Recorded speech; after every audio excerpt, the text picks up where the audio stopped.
दोस्तों, middle east की असली तबाही अब शुरू होगी। अरबी देश अब पूरी तरह से बर्बाद हो जाएंगे, क्योंकि मरता क्या नहीं करता। यह कहावत आपने सुनी होगी।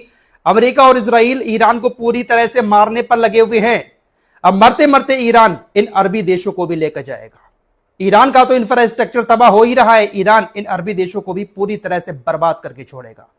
पिछली रिपोर्ट में आपको बता चुका हूं, अमेरिका और इजराइल ने ईरान के ऊपर भयानक हमले शुरू कर दिए हैं और ईरान को बहुत बड़ा नुकसान पहुंचाया गया है। चुन चुन कर एक एक रेलवे स्टेशन को तबाह कर दिया गया है। एयरपोर्ट पर हमले हुए हैं, रेलवे की पटरियों को बुरी तरह से उखाड़ दिया गया है। हर एक पुल जो तेहरान से जुड़ता था उसको भी पूरी तरह से तहस नहस कर दिया गया है। कहां कहां पर कितना नुकसान ईरान को अभी पिछले कुछ घंटों में हुआ है और आगे क्या क्या इजराइल और अमेरिका ईरान के साथ करने वाले हैं, इस पूरी रिपोर्ट में बहुत आराम के साथ आप लोगों को बताऊंगा। चैनल पर पहली बार आकर हमारी वीडियो देख रहे हैं, हमारे साथ जुड़ जाइए, क्योंकि यहां पर हर एक खबर को बहुत आसान भाषा में, बहुत जल्दी और बहुत कम टाइम में बताया जाता है। फिलहाल सबसे पहले आपको ईरान की धमकी बता देते हैं। ईरान ने अभी इस्लामिक देशों को एक बहुत बड़ी धमकी दी है। IRGC के ये जो स्पोक्स पर्सन, आप लगातार इनको देख रहे हैं, इन्होंने सामने आकर कहा कि देखिए, अभी तक हम सिर्फ कुछ चुनिंदा हमले इन अरबी देशों में कर रहे थे, हम सिर्फ अमेरिका के ठिकानों को निशाना बना रहे थे, लेकिन आज जिस तरह से हमारी तरफ इन अरबी देशों से मिसाइलें आई हैं, बातचीत का दौर खत्म, युद्ध का एक नया दौर आज से शुरू हो चुका है। और अब सारी दोस्ती इस्लामिक देशों से खत्म, पड़ोसियों का नाता खत्म। अब पूरे इलाके में अमेरिका और उसके साथियों पर हमारी तरफ से खतरनाक हमले किए जाएंगे। इन अरबी देशों के बुनियादी ढांचे को हम इस तरह से अब तबाह करेंगे कि सालों साल तक ये अरबी देश तेल और गैस नहीं निकाल पाएंगे। बहुत बड़ी बात अब ईरान की तरफ से बोली गई है कि अभी तक तो हम भाईचारा निभा रहे थे, पड़ोसी होने का फर्ज निभा रहे थे, हम सिर्फ अमेरिका के ठिकानों को निशाना बना रहे थे, लेकिन ये लोग तो अमेरिका को पनाह देकर हमारे पूरे बुनियादी ढांचे को तबाह करवाने में लगे हुए हैं। अब इस तरह से हमले किए जाएंगे। और मिसाइलें देखिए, कौन सी मिसाइलें अब ईरान इनके ऊपर हमला करने में इस्तेमाल करेगा, यह भी बता दिया गया है।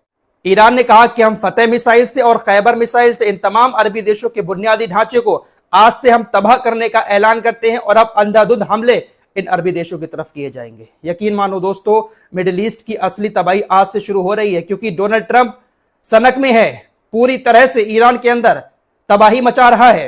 ईरान के हर एक रेलवे स्टेशन को, हर एक पुल को पूरी तरह से तबाह कर दिया है। अब देखिए कहां कहां पर हमले हुए थे। पिछली रिपोर्ट में आपको बता चुका हूं, एक एयरपोर्ट को निशाना बनाया गया था, वहां पर बहुत बड़ा नुकसान हुआ। अब तक जो रिपोर्ट सामने आई है उसके मुताबिक इजराइल ने तकरीबन 10 रेलवे स्टेशन को निशाना बनाया था, जिसमें पुल भी शामिल हैं, रेलवे स्टेशन भी शामिल हैं और कुछ पटरियां भी शामिल हैं। आपकी स्क्रीन पर यह जो डैमेज पुल दिखाई दे रहा है, यह हश्तुद्र तबरीज राजमार्ग पर बना हुआ एक पुल है। यहां से ट्रेन गुजरती है। इसको हमला करके देखिए किस तरह से डैमेज किया है। अमेरिका इजराइल ने ईरान के अंदर कौन कौन से रेलवे स्टेशन को निशाना बनाया है, उसकी लिस्ट आपकी स्क्रीन पर है। काशान रेलवे, ईरान के कराज में रेलवे लाइन, काशान याहिया आबाद रेलवे पुल, ईरान के शहर कौम में बना हुआ एक पुल, हश्तुद्र में बना हुआ एक पुल और खारक द्वीप। अमेरिका और इजराइल के हमले की अभी इतनी ही जानकारी सामने आई है कि इतनी जगहों को निशाना बनाया गया है। अभी अभी एक और खबर आ गई, ईरान का जो कवरेज है वहां पर भी एक रेलवे ट्रैक को पूरी तरह से अमेरिका और इजराइल ने तबाह कर दिया है। तो तमाम पटरियां उखेड़ दी गई हैं, बम गिराकर पुल गिरा दिए गए हैं, रेलवे स्टेशनों को तबाह कर दिया गया है। भयानक तबाही ईरान के अंदर ये लोग मचा रहे हैं। जैसा कि मैंने आपको पिछली वीडियो में ही बताया था कि अमेरिका और इजराइल की वायुसेना ऊपर से हमले कर रही है। इस्लामिक देशों से कुछ बैलिस्टिक मिसाइलें आ रही हैं जो तेहरान के अंदर बुनियादी ढांचे को तबाह कर रही हैं। साथ ही साथ समुद्र से क्रूज मिसाइलों से भी अमेरिका हमले कर रहा है। अमेरिका ने खारक द्वीप को निशाना बनाया है, जहां पर ईरान सबसे ज्यादा तेल निकालता है। खारक द्वीप पर ईरान ने अपने जो बंकर वगैरह बना रखे थे उनको निशाना बनाया गया है। साथ ही साथ डिफेंस की जो बिल्डिंगें थी उनको निशाना बनाया है। तो खारक द्वीप पर क्रूज मिसाइलों से समुद्र से अमेरिका ने हमला किया है।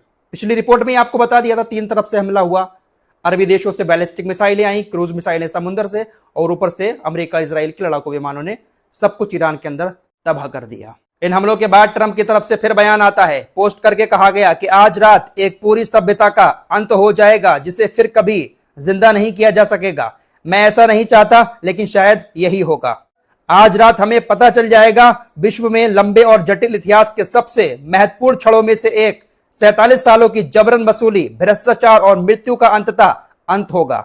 ईरान के महान लोगों पर अल्लाह की कृपा हो। फिर से इसने खुले शब्दों में यह बात कही है कि आज की रात पूरी की पूरी सभ्यता ईरान की खत्म हो जाएगी। लेकिन ईरान कह रहा है कि हम ऐसा पलटवार करेंगे कि सालों साल तक ये अरबी देश तेल और गैस निकालने से महरूम हो जाएंगे।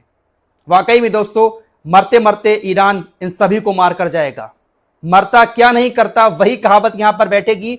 ईरान तो बर्बाद हो ही रहा है, अब क्या ही संबंध निभाने पड़ोसियों से, क्या ही पड़ोसियों का हक निभाना। ईरान ने साफ कह दिया है, अब तक तो हम सिर्फ टारगेटेड हमले करते थे, आपको बताकर हमले करते थे कि अमेरिका के बेस पर हमले कर रहे हैं। अब रोको हमारी फतेह और खैबर मिसाइल। और बहुत जल्द हो सकता है, जब तक मैं इस रिपोर्ट को तैयार कर रहा हूं, ईरान ने पलटवार कर भी दिया हो, क्योंकि बहुत तेजी के साथ सारी चीजें बदल रही हैं। मिडिल ईस्ट के अंदर बहुत बुरी तबाही आज से शुरू हो रही है और इसके जिम्मेदार सीधे सीधे अमेरिका और इजराइल हैं। अरबी देश अपनी तबाही खुद बुला रहे हैं। ईरान के ऊपर हमले करके ऊपर बुनियादी ढांचे को कितना भी तबाह कर दें, लेकिन ईरान की अगर मिसाइलें सलामत हैं तो यकीन मानिए पूरा इलाका तबाह होने वाला है। ईरान के राष्ट्रपति मसूद ने कहा है कि वो भी अब सेना में पंजीकरण करा रहे हैं। ईरान के अंदर एक अभियान चल रहा है, जन फदा अभियान, उसके तहत उन्होंने भी पंजीकरण करा लिया है और कहा है कि जरूरत पड़ने पर वो ईरान के लिए सेना में भर्ती होकर लड़ाई करेंगे। तकरीबन 140 लाख लोग इस अभियान के तहत पंजीकरण करा चुके हैं कि अगर वतन के ऊपर कोई आंच आती है तो हम हथियार उठाने को तैयार हैं। राष्ट्रपति मसूद ने भी कह दिया है कि वो भी सेना में भर्ती होकर, पंजीकरण करा लिया है, भर्ती होकर इजराइल अमेरिका का सामना करेंगे। अभी अभी एक और खबर ब्रेक हो रही है कि ये जो हमले किए गए हैं अमेरिका इजराइल की तरफ से, तेहरान और इस्फहान को जोड़ने वाली एक रेलवे लाइन जो दक्षिणी ईरान की तरफ मौजूद है वो पूरी तरह से ठप हो चुकी है। तो तमाम कनेक्टिंग लाइनें जो थी तेहरान से जो जुड़ती थी उनको सबको तबाह कर दिया है। बड़े बड़े ब्रिज अभी तो 2 ही गिराए थे, लेकिन आज कई सारे अमेरिका इजराइल ने गिरा दिए हैं। सारे सड़क रास्तों को कहीं ना कहीं बंद करने की प्लानिंग अमेरिका इजराइल की है ताकि तेहरान से पूरे ईरान का कनेक्शन कट जाए। तेहरान के अंदर एक मौलावी बाजार है, वहां पर भी कुछ क्रूज मिसाइलों से हमला किया गया है। ईरान की जो तस्नीम न्यूज एजेंसी है उसकी तरफ से कुछ फोटो शेयर किए गए हैं और कहा गया है कि देखिए क्रूज मिसाइलों से तेहरान की एक मार्केट को भी निशाना बनाया गया, एक बिना फटी मिसाइल भी वहां पर मौजूद है। तो इस तरीके से हर जगह से ईरान के ऊपर हमले किए गए हैं। जमीन पर जो चीजें हैं उनको तो तबाह कर देंगे। एक बार फिर से आपको ये बात याद रखनी होगी दोस्तों, लेकिन जो मिसाइलें अंदर हैं, सुरंगों में मौजूद हैं, उनको तबाह कर पाना इतना आसान काम नहीं है अमेरिका और इजराइल के लिए। और अगर ईरान की मिसाइलें सलामत हैं तो यकीन मानिए जो बात ईरान की तरफ से की गई है कि अब अंधाधुंध मिसाइल हमले होंगे, सारा याराना खत्म, दोस्ती खत्म, पड़ोसीपन खत्म, अब अंधाधुंध हमले होंगे, सालों साल तक अरबी देश तेल और गैस नहीं निकाल पाएंगे। ये बहुत बड़ी बात है, ये छोटी बात नहीं है दोस्तों। इस जंग के दौरान हमने ईरान की बात देख ली है, ईरान ने जो कुछ कहा है वो किया है। फिलहाल इस ब्रेकिंग न्यूज के एपिसोड में इतना ही। जल्द ही कुछ और लेटेस्ट अपडेट लेकर आपके सामने आएंगे। अपना ख्याल रखिएगा और हमारे चैनल को सब्सक्राइब करके जुड़े रहिए, कहीं मत जाइए।